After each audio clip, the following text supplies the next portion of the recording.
Hello, welcome to Keith's Broken Boats, and you see I have a problem with my leg.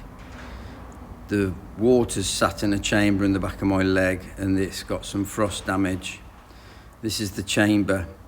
When I took the top off the leg, when I dropped this part of the leg off, that chamber was full of corrosion crap, and the damp's obviously sat in it, and over winter it has pushed out the sides, cracking it. There's cracks down this side, this is the worst side. This is a drain hole which is in the bottom of that chamber, and that's some cracks on the other side. Like I said, I've managed to clean the chamber out.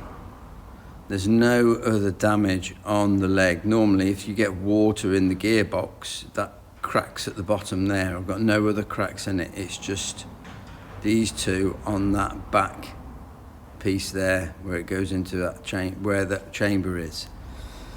Now what I'm going to do is I've spoke to people about welding up this crack. There's no oil behind here or anything. It is just water. It's not pressurized or anything. It's just a void that fills with water. So what I'm going to do is I've got a Dremel tool, and with this Dremel tool I've got a diamond burr. And what I'm going to do is I'm going to use this diamond burr to clean out and etch out both sides of this crack so that I can try and push it back down, because it's obviously all pushed out, and then I'm going to fix it with some JB weld. So I'm just going at it now gently with this little diamond burr, getting that down in the crack, just taking out the corrosion that's built up in there over time, so that this will go back nicely. I'm also taking out a little bit of aluminium as well. But I'm quite happy with how this is going. I can seem to get in there and be able to get a lot of the stuff out. So I think this could work. I've got nothing to lose on this. By trying to repair this, it's going to save me having to buy a new bottom half of the leg. And like I say, there's no pressure in here or anything. It's like the bottom half of the leg, it's really good. There's no other damage at all. There's no cracks in the bottom. Now I've cleaned it all out with that Dremel, but what I need to do is get right into the back corners of the crack. So what I've done is I'm just tapping this screwdriver in to open the crack up a bit more, and this second screwdriver to get as close to the end of the crack as I can. And then I'm going to get a hacksaw blade and I'm going to start cutting along the crack, so I go just beyond the end of it, so that I know I've got everything out. And then once I've got it all out, I've got to do this to all four corners of this crack. Once I've got that out, I know there's nothing in it that will stop it from going back to where it should be. Now I've put a little flap disc on the end of my Dremel tool just to clean out the rest of that crack, so I know that I've got every bit of crap out of it. And there we have it. I've cut all the way down to the edge of the crack with the hacksaw, cleaned it all out. I've just got the other three corners to do.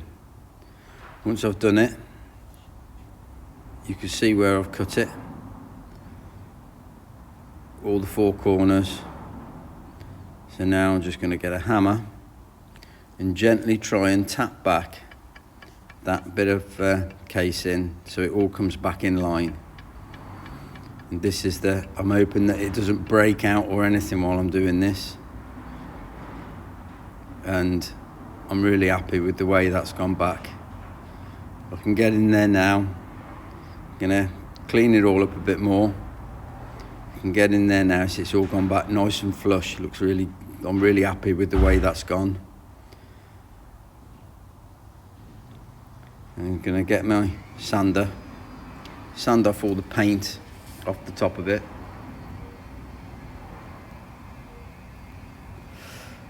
Once I've sanded all the paint off the top of it, I know it's all nice and clean. And it's ready for the repair. Get some solvent spray in there, make sure there's no grease or oil or anything on it. This also, because it's a jet, it will blow out any dust or anything. Clean that all out really well and just let that solvent evaporate. Okay, now I'm squeezing out my JB weld with 2 tubes in this. You've obviously got the resin and the hardener, and I'm going to wind it all up together till it goes from black and white to a nice grey colour. Got to stir this really well, because obviously if it's not mixed up properly, some parts of it might not go off, which will weaken the repair that I'm going to try and do. So once it's all mixed up really well, I can start forcing it in to the crack. I'm actually pushing it in as hard as I can into the crack to make sure it goes all the way through and down and bulges into that chamber. So I'm working my way around it all, pushing it in all the way around, smoothing it off, making sure that I've got a bit like some on the outside of the crack, but also some on the inside.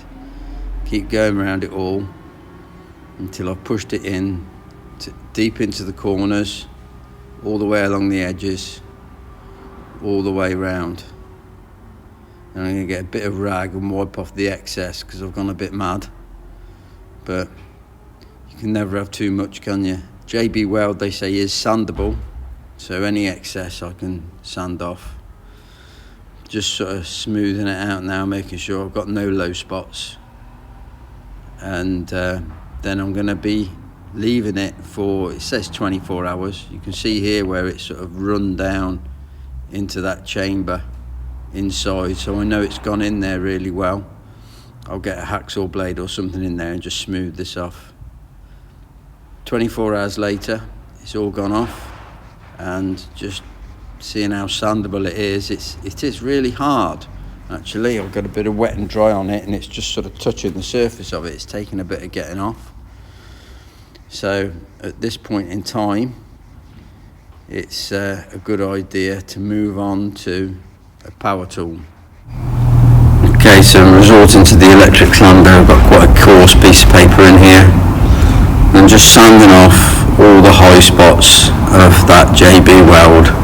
It is really hard, so I think this will be a good repair.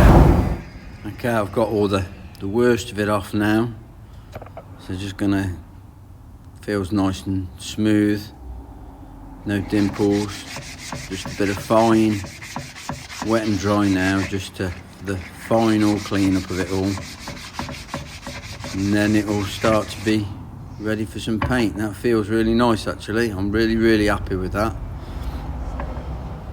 And that'll be great. And there we have it, all sanded back. Got to get some aluminium etching primer now and paint this lower bit.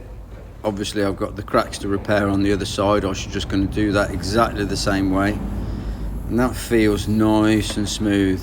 Really happy with that. Okay, so there, sort of repaired my leg. I'm really pleased that that was successful. I'll know more now once it's all on, and I've got it sort of running and see what goes on. But like I say, that chamber at the back, there's no water pressure or anything in there. It's just a void that fills with water. So just like to say thank you very much for watching. Really appreciate it. Give me a thumbs up if you liked it. Subscribe if you want more. There is more coming. So see you soon. Thank you very much. Bye.